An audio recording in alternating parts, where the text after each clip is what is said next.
नमस्कार. हॉस्पिटलमध्ये उपचार घेत असलेल्या प्रियाला अचानकपणे येऊन मैपतने रक्तबंबाळ केलेलं असतं. थेट तिच्या पोटामध्ये भला मोठा चाकू त्याने खुपसलेला असतो आणि तिला रक्ताच्या थारोळ्यात तिथेच टाकत मैपतने आता पळ काढलेला असतो.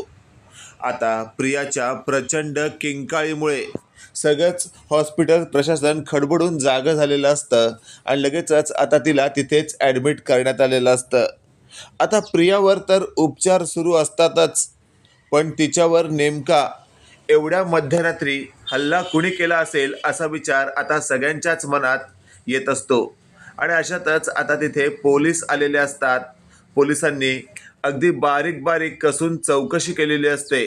तर त्यांना असं काही जाणवतं की हा हल्ला कोणत्या तरी प्रोफेशनल व्यक्तीनेच केला असावा, कारण अशा पद्धतीने चाकू कोणी साधारण माणूस मारू शकत नाही.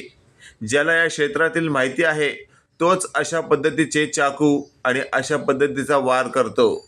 त्यावर लगेचच आता अश्विनला जेव्हा हे सगळं कळतं त्यावेळेला तो थेट त्या ठिकाणी पोहोचतो ज्या ठिकाणी हा हल्ला झालेला असतो. अश्विनने तिथले CCTV फुटेज आता चेक करण्याचा निर्णय घेतलेला असतो की त्याद्वारेच स्पष्टपणे सगळं क्लिअर होईल. आता संध्याकाळची वेळ असते. अश्विन लगेचच आता त्या कॅश काउंटरवर पोहोचतो जिथे CCTV फुटेज चेक करता येईल आणि मग त्याने रिक्वेस्ट केलेली असते की काल रात्री झालेला हल्ला, तेथील काही CCTV फुटेज त्याचं मला सगळं आवरण पाहिजे आहे.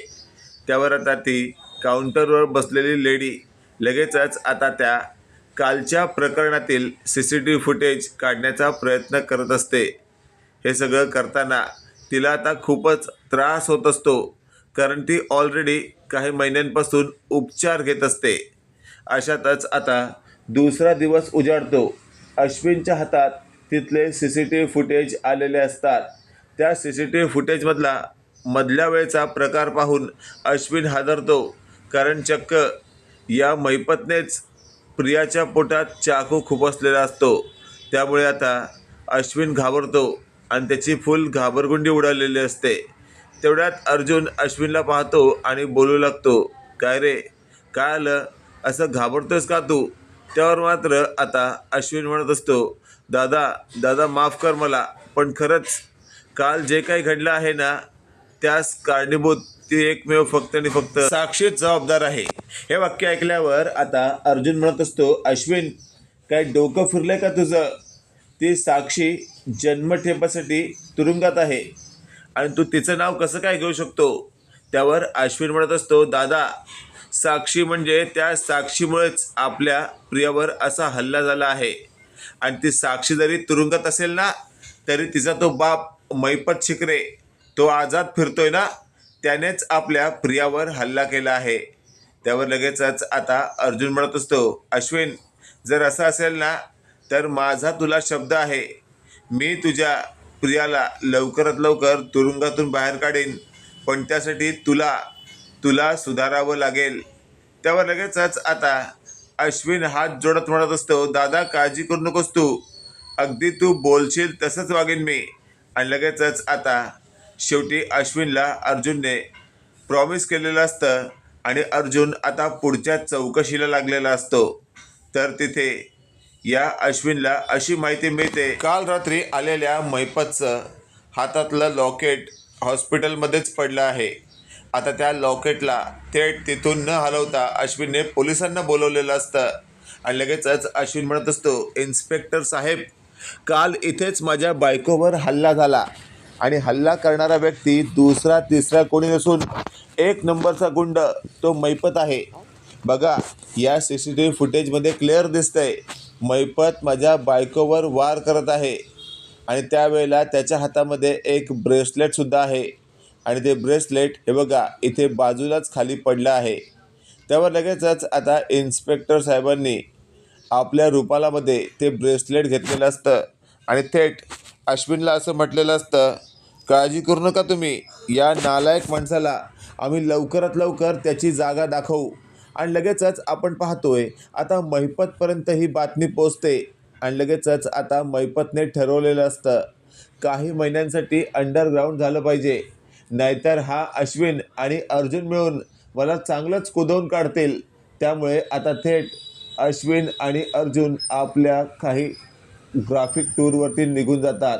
त्यावर लगेचच आता प्रिया स्वतःशी बोलत असते, मला या मैपतने एवढा मारायचा प्रयत्न केला, पण माझं नशीब बलवत्तर म्हणून मी वाचले. पण शेवटी कसंही झालं तरी आपल्या सिस्टमला हलवण्यासाठी हा अर्जुन पुरेसा आहे हे आता इन्स्पेक्टर साहेबांना कळलेलं असतं.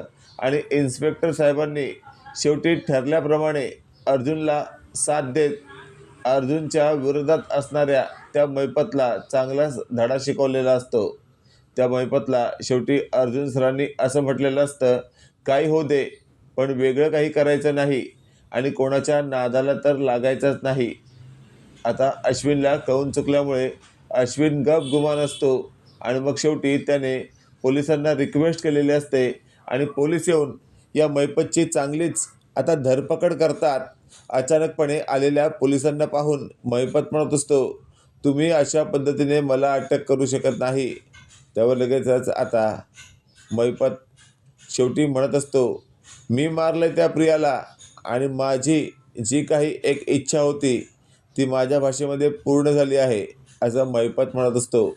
पण शेवटी मैपतकडे पाहून हेच क्लिअर होते की मैपतला अजूनही त्या प्रियाला मारायचं आहे, कारण त्याचा अजूनही जबडा हा पूर्णपणे खाली आलेला नाही आहे. इकडे आता प्रियाच्या तब्येतीमध्ये विशेष सुधारणा होत नसते. तिला प्रचंड रक्तस्राव होत असतो. त्याच दरम्यान तिथे अश्विन आलेला असतो. तो म्हणत असतो, प्रिया काळजी करू नकोस, तू बरं वाटेल तुला. त्यावर आता प्रिया म्हणत असते, अश्विन तू स्वतः डॉक्टर आहेस, तरीही तू मला फक्त सांत्वना देतोयस. लवकरात लवकर माझ्यावर उपचार कर, मला बरं कर. मला एकदा का बरं वाटलं ना, तर खरं सांगते मी लवकरात लवकर माझ्यावर असलेला आरोप फेटाळून लावत सगळ्यांना एक आश्चर्याचा धक्का देणार आहे. त्यावर आता थेट मैपतला शेवटी असं म्हणावं लागतं की मला चुकून मारावं लागलं प्रियाला.